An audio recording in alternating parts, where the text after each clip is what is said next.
Anima quid sit nil interes nostra scide qualis autem et hueius opera per multum. Esta frase está tomada de una composición escrita por Juan Luis Vives y traduce a lo siguiente: no nos interesa en absoluto saber qué es el alma, pero sí mucho las cualidades que tiene y cómo opera. Para mí es un placer presentarles esta investigación de grado a la cual he titulado Perspectiva filosófica de la psicosomatología en el enfoque constructivista de Arthur Baker. Es una disertación que trata pues de una comparación entre la filosofía y la medicina, tocando temas como es la salud, la enfermedad y la psicosomatología como especialidad médica dentro del ámbito ético. Bien, la filosofía y la medicina históricamente siempre han ido de la mano. El hombre se ha preguntado constantemente las formas en las que actúa su cuerpo ante las diversas circunstancias de su existencia terrenal. Las ciencias médicas, por su parte, se han enfocado apasionadamente en describir cada una de las enfermedades, sus orígenes y repercusiones que tienen también en el organismo. Sus objetivos deberían ser claros y precisos: generar pues la solución completa para cada una de las enfermedades, o sea, buscar la erradicación de la enfermedad, o en otro sentido generar los tratamientos necesarios que ayuden a sobrellevar dichos padecimientos. Pero estos objetivos podrían verse pues dificultados por una tendencia hacia el poderío, hacia la riqueza, o también una cultura del consumismo. Y es allí pues donde no llegan al cumplimiento los objetivos filantrópicos o los buenos planteamientos que algunos estudiosos se hacen para llegar a una sociedad más justa, libre, sana y feliz. Ante el sufrimiento del hombre, que por naturaleza está movido a descubrir de forma más precisa el entorno en el que se encuentra, se halla carente de la omnisciencia y debe, por tal motivo, desde sus capacidades intelectivas, distinguir lo perjudicial de lo benéfico que el mundo posmoderno le ofrece.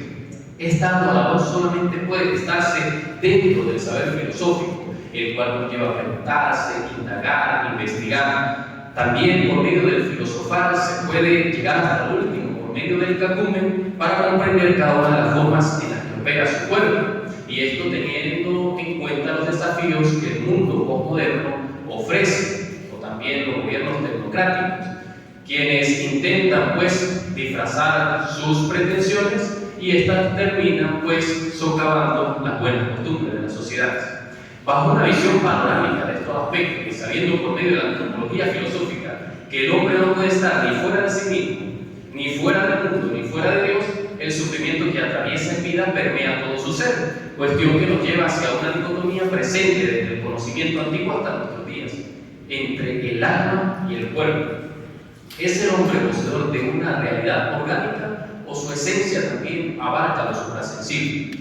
Pues la historia nos presenta una serie de contenidos que nos ayudan a entender mejor esta temática. En base a ello puede decirse que en los tiempos remotos, cuando iniciaron las primeras prácticas supersticiosas que buscaban un saneamiento a las enfermedades orgánicas y físicas, es donde se atribuye también un paradigma que agrupa las respuestas a aquello que no tenía una concepción simple al ámbito mítico. Y ahí podemos encontrar el sol, la luna, las estrellas, los astros a nivel general, y así todo ello contenía una explicación fantástica. Y en este sentido, la palabra fantástico no quiere decir aquello que es inefable, grandioso, majestuoso, sino netamente a lo perteneciente al mundo de la fantasía.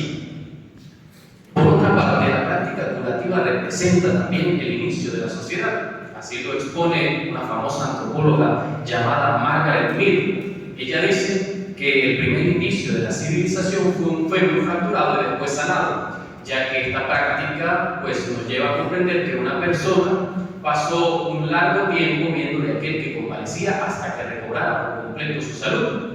Si un animal se encontrara en este estado, irremediablemente le esperaría la muerte. En la antigüedad era común también apuntar los sufrimientos a los castigos divinos, lo que suponía sentimientos de culpa, actitudes de rechazo y la presencia de las enfermedades como consecuencia del pecado en el que un hombre podía incurrir. Pero este pensamiento saltó a un segundo plano con el paso del mito al logos, es decir, de las respuestas ficticias de los acontecimientos a las respuestas lógicas de ellos mismos. Como figura sumamente resaltante en este ámbito encontramos al famoso médico de Kos, Hipócrates, con quien inicia pues un desprendimiento de la medicina con aquellas prácticas supersticiosas, aunando también un sentido ético a dichas pericias, y estas se encuentran en el famoso juramento hipocrático. Guiados en este sentido, muchos pensadores de aquel tiempo intentaron irrumpir en dicho tema. Por una parte, Sócrates relacionará al yo con el alma, siendo este el lugar donde reside pues, el pensamiento y la moral. Platón expondrá la importancia de los eruditos médicos dentro de la sociedad, afirmando que estos solamente pueden sanar a otros mediante el alma. Y Aristóteles dedicará un trabajo sobre la mente humana que luego pasará a ser una de las bases de la psicología. Seguidamente nos ubicamos en la Edad Media, tiempo en el que algunos autores han afirmado que es una época oscura, ya que no se permitió la luz de la filosofía y la ciencia de forma independiente, ya que éstas permanecían sumisas a la ciencia sagrada. Sin embargo, este tiempo, característico por sus estudios rigurosos sobre los temas teológicos, sirvió también como compilación de todas las obras de la edad anterior, quedando así un legado para las órdenes mendicantes que fueron las encargadas de dicha tarea. La adopción del lineamiento filosófico fue notable también, aunque adquirida para sopesar argumentos cristianos. Por ello, el legado platónico es considerado por San Agustín, mientras que el del Estagirita por Santo Tomás de Aquino. Asimismo, Averroes replantearía la medicina como subalterna de la filosofía natural para desligarla un poco del esquema cristiano que estaba preponderante en aquel entonces, mientras que Maimónides redireccionaría su pensamiento hacia la antigüedad, donde se agrupa al hombre como parte del cosmos. Seguidamente, los hechos históricos como la invención de la imprenta, la reforma protestante, la implementación de nuevas rutas comerciales y el descubrimiento de América sirvió como un tiempo propicio también para un cambio de época hacia lo que nosotros conocemos como el modernismo, en el cual se inicia pues los primeros fundamentos de la medicina racional simultáneamente con las investigaciones sobre la anatomía estructural orgánica, la organización celular de las plantas y la generación espontánea. En última instancia, nos ubicamos ahora en la época contemporánea, característica por las luchas sociales, las pretensiones pues, del dominio mundial, competencias entre potencias terráqueas, así también como los avances más sofisticados que han propuesto una investigación más propia, no solamente en el ámbito de sanar las dolencias a nivel físico, sino también en las investigaciones sobre el comportamiento y la conducta en el ser humano. En este sentido surge pues una clara ascensión de la psicología en reciprocidad con la medicina, y esto sirve como base para fundar la medicina psicosomática. Esta especialidad desde el sentido filosófico se comprende relativamente como aquello que tiene que ver con el alma y el cuerpo. La primera concepción se debe al especialista Heino, quien planteó que la mayor parte de las enfermedades orgánicas poseen una base psíquica. Desde la ciencia se hace un trabajo complejo de querer abarcar al hombre en esta integridad de alma y cuerpo. Por ello, algunos especialistas prefieren desligar de sus temas de estudio otras ramas filosóficas o de la sociología, y allí se evita pues algo que pudiese ser muy benéfico. Muestra de ello empieza con el simple desglose de dicho vocablo, el cual contiene una división tripartita ligada a su significación etimológica. De la psicosomatología parten pues las tres siguientes locuciones. La primera, psique, este traduce del griego a alma, mente o hálito vital. Segundo vocablo, soma, este del griego traduce a cuerpo, órgano o parte del cuerpo. Tercer vocablo, del griego también, logos, este traducirá a palabra, tratado o cuestión filosófica. En este sentido etimológico, la psicosomatología quiere decir el tratado sobre la mente y el cuerpo, o sobre el alma y el cuerpo. En base a ello, esta especialidad médica busca pues, un saneamiento a nivel mental que al mismo tiempo sane pues, aquellas dolencias que se obtienen a nivel físico a partir de ellas. Las molestias como el estrés, ansiedad, el pánico, entre otras, pueden también repercutir y mostrarse a nivel físico. Para llevarlo a un entorno más coloquial que nosotros podamos entenderlo para el público también, se puede tomar el ejemplo de una persona enamorada que al momento de encontrarse con el individuo hacia el cual siente atracción, pues manifiesta cambios en su conducta y también algunos cambios a nivel físico, y es lo que coloquialmente nosotros conocemos como aquellas mariposas en el estómago. Seguidamente podemos ejemplificar el caso en el que un interlocutor ante un público docto sienta pánico escénico, lo cual puede manifestarse en temblor, náuseas o incluso también la aceleración de los latidos del corazón. Y es precisamente eso lo que muchos pueden experimentar al estar precisamente en este podio.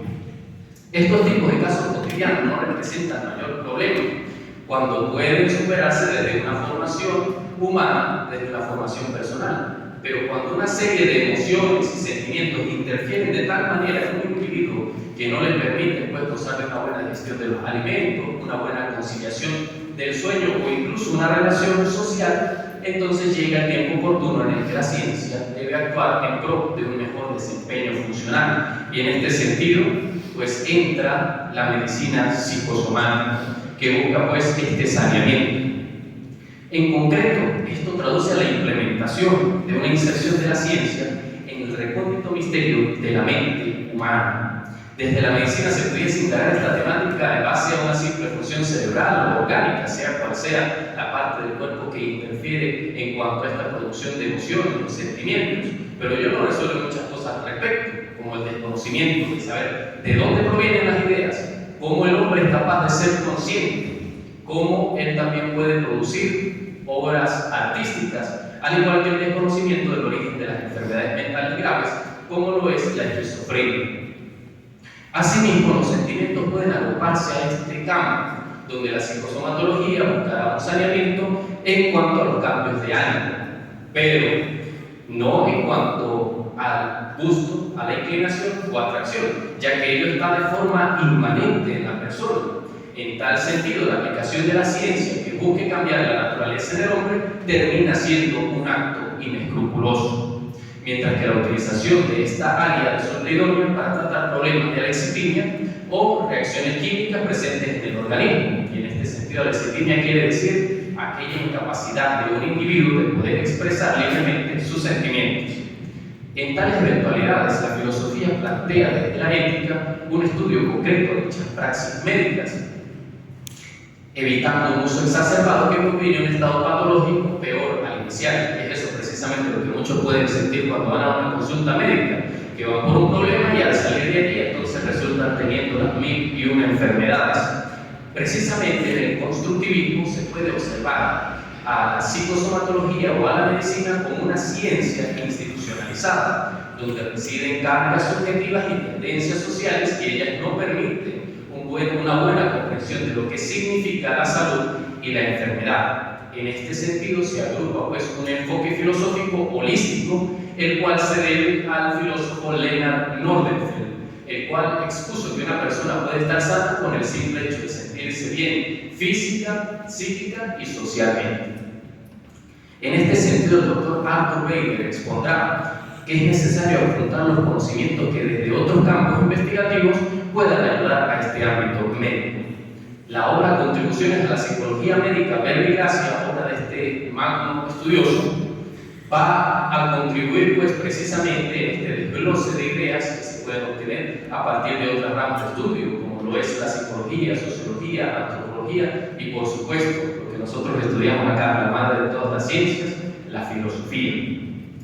En este sentido, se buscaría la solución a los conflictos presentes en la integridad humana, dando al hombre un saneamiento necesario para que su vida transcurra en alegría, felicidad y vigorosidad en la tendencia humana de querer ser feliz.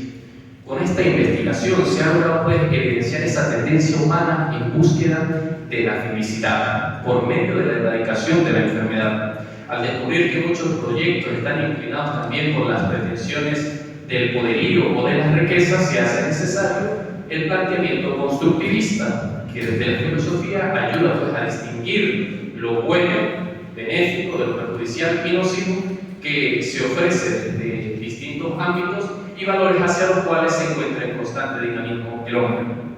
Así la filosofía ocupa un lugar preponderante en la ciencia y en especial en esta especialidad denominada psicosomatología, que busca sanar las heridas de un mundo corrompido pues, por las injusticias, el dolor y la indiferencia, encontrando en la medicina las bases para el bienestar integral del hombre, el bienestar corporal, y psicológico, defendiéndose su dignidad, apartándola del sufrimiento que tanto daño ha causado a lo largo de la historia, siendo en perspectiva final esta la propuesta de la psicosomatología en el enfoque constructivista de Arthur Weiner.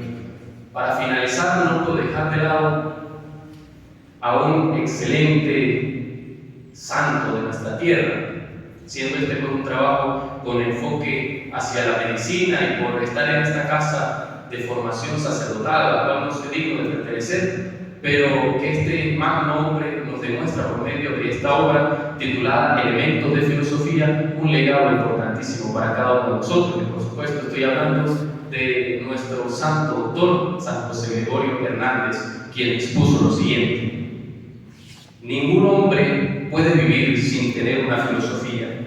La filosofía es indispensable para el hombre, bien se trate de la vida sensitiva, de la vida mental y en particular de la vida intelectual. Muchas gracias.